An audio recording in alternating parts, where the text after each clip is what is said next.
Youth and Family Services librarians at the Riverhead Free Library. Thank you very much for taking a no-sew cat and dog toy kit. And in this video, I will show you how to use all of the supplies to make the toys. The first toy we have is the tassel dangling toy for cats. In this, you will need the wooden dowel, a bundle of the waxed cord that was given to you, and one of the yarns.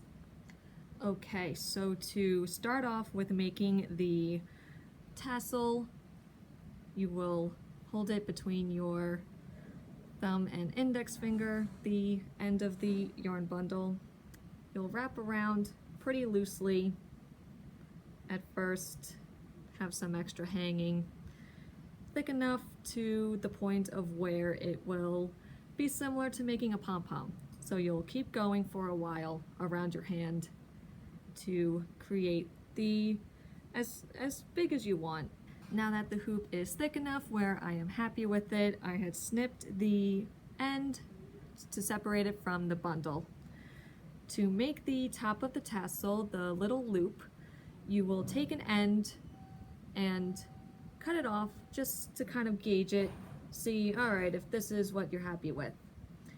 You will make sure that there's a big enough of a hole on top to fit a few fingers in there, and you will cut a piece from the bundle to tie off the top of the tassel. I had already done so. So you will tie this on there pretty tightly. You can do a couple of different knots, just as long as it's tight and the loop is isolated. See, kind of creates the top of the tassel there. So we'll tie it pretty tightly. Now that the loop is secure, tied very tightly on multiple knots going around the outside of this loop, now it's time to finish making the tassel. You will snip through all of the yarn to have it kind of almost looking like a little ghost. You are done cutting through all of the loops at the bottom. You should have it hanging like this. It does look like it needs a little bit of a haircut at the bottom, so you will trim along to make it a nice even tassel. As an optional little side note, I don't have any here, but you can take a fine-toothed comb to all of these strands to kind of make it a more of a puffier tassel rather than kind of stringy.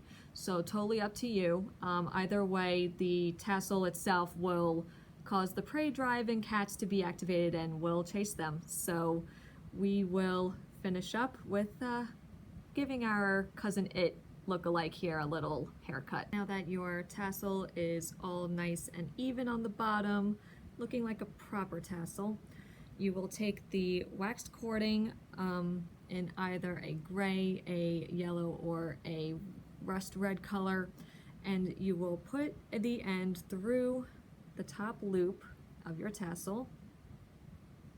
You will tie it above here so he is nice and secure. You could do a few knots. Definitely make sure that he's securely on there. Doing quite a few.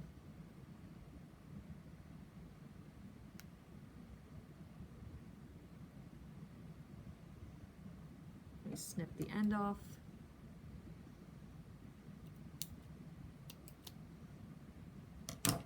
Okay, now with your dowel and the other end, you will tie this securely onto the dowel. Once you have both ends tied, here we are with our little cat toy. The second toy we will be doing is a little ball with the pom-pom as its core. They're called batting balls. They are used primarily with small puppies, kittens, and even larger cats. You know, the stereotypical cats like to bat a ball of yarn around. To create this toy, you will take a pom-pom from the little cup that's in your supply kit, and you will take the piece of yarn you want to do. I'm just using the other color I have available.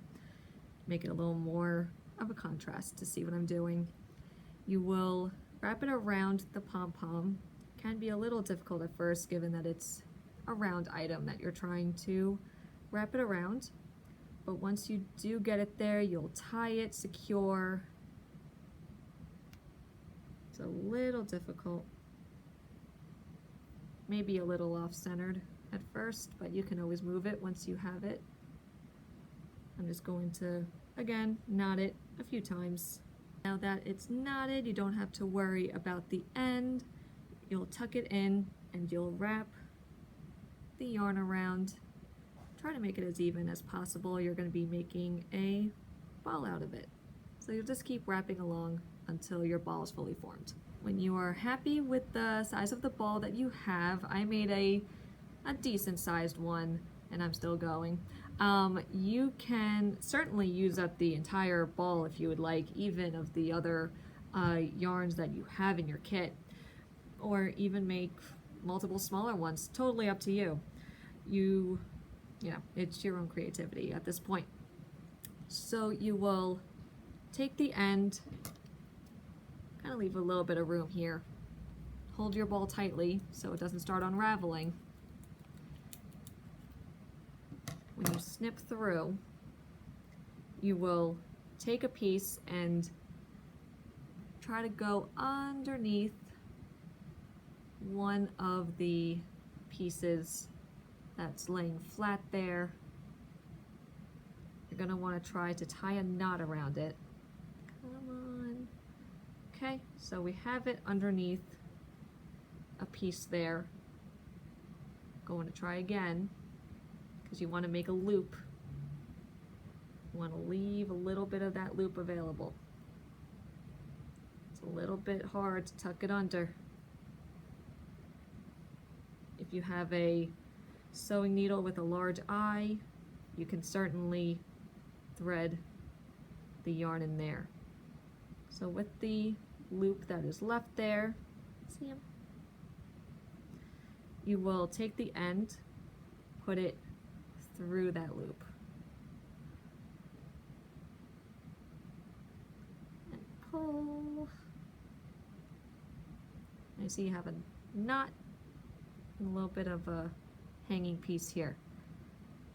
You can, let me just fix this little piece here, started coming a little loose. I obviously wasn't holding it tight enough, but you will see if you're holding it tight or not. It won't come undone if you're holding it tight. You'll take this end and just kind of wiggle it in amongst the other strands in here, laying them over him. You want to tuck him nice into the ball. This will stop any choking hazards on the animals that are playing with it. You tuck it in really deep in there and move all the strands back so it covers it. Like so. You can't really tell where it is. A little gap there, but just tug it. And see, there we go. All done. Your batting ball is complete. The last toy are the tug of war ropes. So you will need 3 fabric strips from your kit. I'm going to try to choose 3 different colors to show. Have them all laid out and make sure at the top end they're all nice and even with each other. You're going to tie a knot, bring them all together, tie a nice tight top knot, make sure all 3 pieces are through, as tight and as close to the end as possible. Pull, pull, pull. And there we have a knot. So with these 3 strands, you will tightly braid them all together until you're at the very end. Now that your rope is all tied and braided, you will take the other end and do the same as the top. Do a little top knot using all 3 pieces of the fabric.